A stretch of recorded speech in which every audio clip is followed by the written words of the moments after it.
কেমন ভোট হবে মনে হচ্ছে? ইনশাল্লাহ দেখা যাচ্ছে তো ভালোই হইবে। এই ভোট নিয়ে কি প্রত্যাশা আপনার? এই ভোট নিয়ে আমাদের প্রত্যাশা আমরা যেন আমাদের এই স্বাধীন বাংলাদেশ সুন্দরভাবে ইনসাফের সাথে আমরা যেন একটা সুন্দর দেশে বসবাস করতে পারি। আমরা চলে যাবো কবরে, আমাদের বয়স 60 হয়ে গেছে, আমাদের নেক্সট জেনারেশন যেন একটা সুন্দর বাংলাদেশ পায়।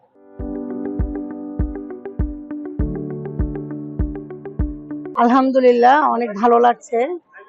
এই প্রথম ভোট দিচ্ছি বাংলাদেশে। শুকরিয়া আল্লাহর দরবারে ভোট দিতে আসতে পারার জন্য আমাকে নিজেকে ধন্য মনে করছি।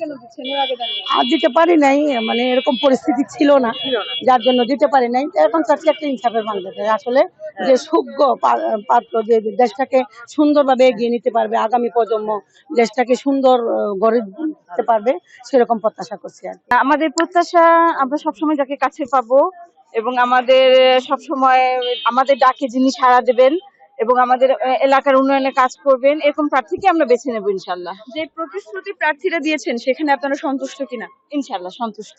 দেখা যাক সামনে কি হয়।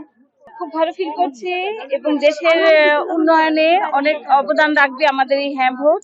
কেননা পুরাতন যা নিয়ম কানুন ছিল অনেক কিছু সংস্কারের প্রয়োজন, সেক্ষেত্রে আমাদের হ্যাঁ ভোট দেওয়া অত্যন্ত জরুরি।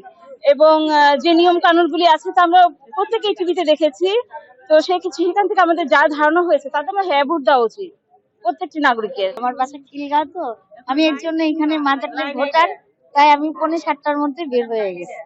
এসে আমি লাইনে দাঁড়িয়ে গেছি। আমার যাকে ভালো লাগবে, যাকে যোগ্য মনে হবে, আমি যাকে ভালোবাসি তাকেই ভোটটা দিব। আর এবার তো গণভোটও একসঙ্গে, ফলে গণভোট সম্পর্কে ওটা আইডিয়া আছে কিনা? গণভোট সম্পর্কে আইডিয়া আছে কিনা সেটা জানি না, কিন্তু আমার যেটা মনে হয় আমি সেটাতেই মারব। আমার ভোট আমি দিব, যাকে খুশি তাকে দিব। গণভোটে যে প্রশ্নগুলো থাকে সেই প্রশ্নগুলো সম্পর্কে কি ক্লিয়ার আইডিয়া আছে কিনা? আছে, অনেক আইডিয়া আছে, কিন্তু ওটা আমার মধ্যেই থাকুক। আমি কাকে দিব, কোনটাতে মারবো, হ্যাঁতে দিব না নাতে দিব, আমারটা আমি দিব। আসলে লাইফে আজ পর্যন্ত যা যা হয়েছে এই ভোটার ফিল্ডটা তার থেকে একদম ডিফারেন্ট। এই দেশের উন্নতির জন্য একটা বড় অবদান রাখতে পারবো, এটা একটা অনেক বড় বিষয়। এর আগে কি কোনোবার ভোট দেওয়া হয়েছে? না, এর আগে ভোট দেইনি, সুযোগ হয়নি আর কি সেভাবে এনআইডি কার্ড হওয়ার পরেও।